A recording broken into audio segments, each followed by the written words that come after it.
Mission Venezuela पूरा होने के बाद डोनाल्ड ट्रंप का दिल दिमाग अगर किसी एक जगह पर आकर अटक गया है तो वो है एक वीरान द्वीप जिसका नाम है ग्रीनलैंड।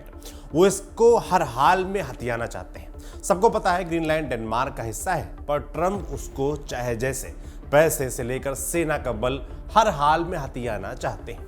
और ये कोई नई बात नहीं है, 2018 से ही ट्रंप इस पर नजरें गड़ाए बैठे हैं। डेनमार्क साफ मना कर चुका है कि भैया हम इसे नहीं बेच रहे, फिर भी ट्रंप मानने को तैयार नहीं है। ट्रंप के इसी रुख से अब यूरोपीय देश नाराज हैं। Britain, France, Germany, Italy, Poland, Spain और डेनमार्क के नेताओं ने संयुक्त बयान जारी कर कहा कि ग्रीनलैंड उसके लोगों का है और केवल डेनमार्क और ग्रीनलैंड ही इसके भविष्य का फैसला कर सकते हैं। अमेरिका हमला करता है तो नाटो का भविष्य अलग दांव पर लगा हुआ है। आप भी सोच रहे होंगे कि ग्रीनलैंड में आखिर ऐसा है क्या कि ट्रंप नाटो से लेकर यूरोपीय देशों के गुस्से का भी फिक्र नहीं कर रहे हैं। इस वीडियो में आपको इसी ग्रीनलैंड की पूरी कहानी सुनाएंगे, बताएंगे कि ट्रंप किन किन तरीकों से ग्रीनलैंड को हथियाना चाहते हैं और क्या ये वाकई मुमकिन है।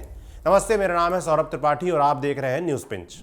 स्क्रीन पर जो आपको दिख रहा है वो ग्रीनलैंड है। इसका 80% सरफेस बर्फ से ढका रहता है। हरियाली यदा कदा ही दिखती है, मगर नाम ग्रीनलैंड कैसे पड़ा आप ये सोच रहे होंगे। इसको लेकर कई थ्योरियां चलती हैं। सबसे पॉपुलर थ्योरी 10वीं सदी से चली आ रही है, जब एरिक द रेड नाम के एक वाइकिंग ने ग्रीनलैंड पर कदम रखा था। जहां जहां पर उसको पेड़ पौधे दिखे उसके आसपास उसने अपनी बस्ती बसाई। फिर वो अपने देश नॉर्वे लौटा और लोगों को लाने के लिए एरिक ने वहां प्रचार किया कि उसने काफ़ी हरी भरी ज़मीन ढूंढ ली है। उसने इसको ग्रीनलैंड नाम दिया ताकि लोग अट्रैक्ट होकर उसके साथ चले। उसका प्रोपेगेंडा काम कर गया। इस तरह बर्फ से ढके द्वीप का नाम ग्रीनलैंड पड़ गया। ग्रीनलैंड दुनिया का सबसे बड़ा द्वीप है जो कई देशों से भी बड़ा है, लेकिन अपने आप में ये देश नहीं है। इसका एरिया 21,66,000 वर्ग किलोमीटर में फैला है। भारत का एरिया 32 लाख वर्ग किलोमीटर से थोड़ा ज़्यादा है। ग्रीनलैंड जिस डेनमार्क का हिस्सा है उसका एरिया महज 43,000 वर्ग किलोमीटर है, यानी ग्रीनलैंड के अंदर 50 डेनमार्क समा सकते हैं। ये अलग बात है कि ग्रीनलैंड की आबादी नाम मात्र की है। उतने बड़े द्वीप में सिर्फ 56,000 लोग रहते हैं, क्योंकि यहाँ का टेरेन सघन आबादी के लायक नहीं है। ग्रीनलैंड को डेनमार्क के खोजियों ने 1721 में एक्सप्लोर किया था। फिर उसको डेनमार्क ने अपनी कॉलोनी बना लिया। दूसरे वर्ल्ड वॉर के समय जर्मनी ने डेनमार्क पर कब्जा कर लिया। अमेरिका को डर हुआ कि जर्मनी अब ग्रीनलैंड में भी आ सकता है। ग्रीनलैंड की लोकेशन कनाडा और अमेरिका के पास है। जर्मनी वहां पहुंच जाता तो आसानी से अमेरिका को टारगेट कर सकता था।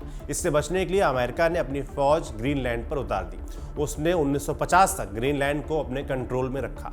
1951 में डेनमार्क और अमेरिका के बीच ग्रीनलैंड डिफेंस एग्रीमेंट हुआ। इसके तहत ग्रीनलैंड को थुले एयरबेस अमेरिका के हवाले कर दिया गया। उसको वहां फौज रखने की इजाज़त मिल गई। बदले में अमेरिका ने बाकी इलाकों से कंट्रोल हटा लिया। 1953 में ग्रीनलैंड किंगडम ऑफ डेनमार्क का हिस्सा बन गया। तब से स्टेटस को बना हुआ है। ग्रीनलैंड को बहुत सारे मामलों में ऑटोनॉमी मिली हुई है, लेकिन डिफेंस, फॉरेन अफेयर्स और फाइनेंस जैसे विषय डेनमार्क ही देखता है। ये उनके लिए प्राइड का सवाल भी है। जब ट्रंप ने पहली बार ग्रीनलैंड को खरीदने का ऑफर दिया था तब डेनमार्क ने साफ कहा था नॉट फॉर सेल। ये 2019 की बात है। तब ट्रंप डेनमार्क के दौरे पर जाने वाले थे। गुस्से में उन्होंने अपनी ट्रिप कैंसिल कर दी थी। फिर 2020 में ट्रंप राष्ट्रपति चुनाव हार गए। ग्रीनलैंड खरीदने वाली बात आई गई हो गई, लेकिन आइडिया उनके दिमाग से गया नहीं था। 2024 में जब वो दोबारा राष्ट्रपति चुनाव जीते तब उन्होंने ग्रीनलैंड खरीदने का राग फिर से छेड़ दिया और वो खरीदने तक ही नहीं रुके। जब एक प्रेस कॉन्फ्रेंस में ट्रंप से पूछा गया कि क्या वो ग्रीनलैंड को हासिल करने के लिए मिलिट्री का इस्तेमाल करेंगे, उन्होंने ऑप्शन को खारिज नहीं किया। लेकिन ये अनोखी बात नहीं है। अमेरिका पहले भी ऐसी कोशिशें कर चुका है। 1868 में अमेरिका के विदेश मंत्री विलियम सीवार्ड ने पहली बार ग्रीनलैंड और आइसलैंड को खरीदने का प्रपोजल दिया था। एक बरस पहले ही अमेरिका ने रूस से अलास्का खरीदा था। उनका इरादा अपने देश का एरिया बढ़ाना था, मगर बात नहीं बनी। फिर 1946 में ट्रूमैन सरकार ने ग्रीनलैंड के बदले $100 मिलियन का सोना देने का प्रस्ताव रखा था। तब ग्रीनलैंड अमेरिका के ही कंट्रोल में था, लेकिन वो परमानेंट कंट्रोल चाहता था। डेनमार्क ने पेशकश तो स्वीकार नहीं की, लेकिन मिलिट्री बेस बनाने की इजाज़त ज़रूर दी। कोल्ड वॉर के दौर में अमेरिका ने ग्रीनलैंड पर न्यूक्लियर मिसाइलें भी रखी थी।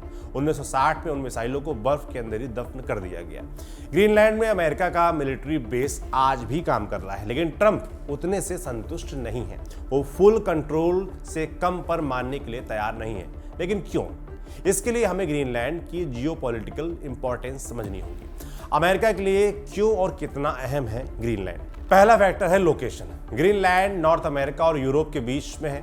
ये यूरोप की तुलना में नॉर्थ अमेरिका से ज्यादा करीब है। ग्रीनलैंड की राजधानी नूक से डेनमार्क की राजधानी कोपेनहेगन की दूरी 3500 किलोमीटर है। वहीं नूक से न्यूयॉर्क महज 3000 किलोमीटर है।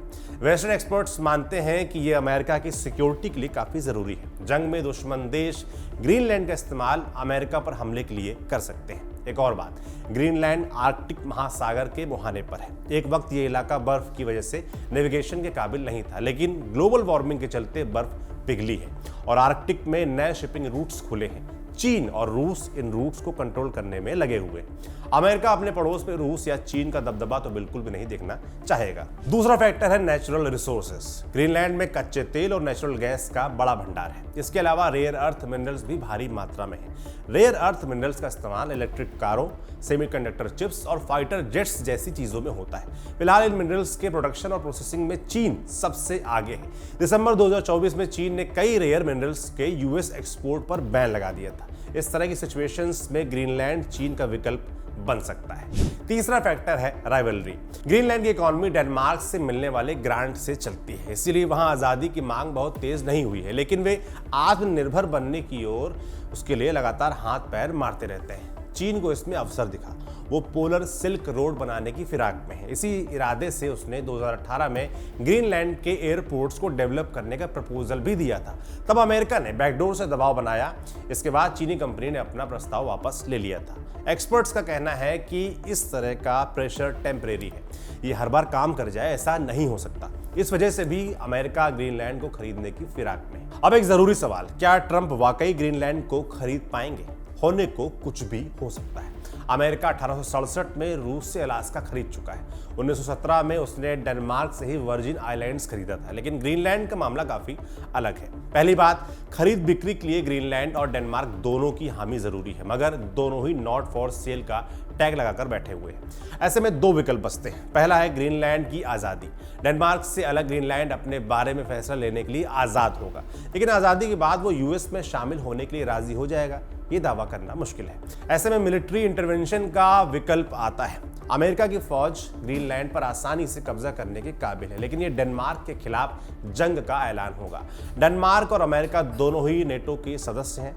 नेटो कलेक्टिव सिक्योरिटी की बात करता है। दो नेटो देशों की लड़ाई में बाकी मेंबर्स किस तरफ जाएंगे, ये बड़ा सवाल होगा। यानी ये ऑप्शन भी बहुत कारगर नहीं दिखता। कुल मिलाकर ट्रंप के लिए पनघट की डगर बहुत कठिन होने वाली है। खैर, वेनेजुएला के बाद से ट्रंप कुछ भी कर सकते हैं ऐसा भी लगने लगा है। नजर हमारी भी बनी रहेगी, जो होगा जैसा होगा आप तक हम जरूर पहुंचाएंगे। आपको क्या लगता है ग्रीनलैंड के मसले पर? क्या ट्रंप वाकई ऐसा कुछ कर सकते हैं, इसे कब्जा सकते हैं? कमेंट बॉक्स में लिखकर जरूर बताएं। बाकी देखते रहिए न्यूज़ पिंच। शुक्रिया।